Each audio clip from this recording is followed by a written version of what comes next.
September na pala ngayon, no?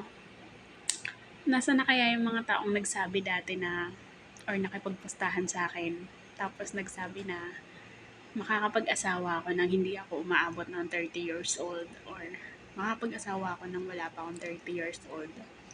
Guys, 2 buwan na lang 30 years old na ako. Ano na? Nasaan na? Nasaan na kayo?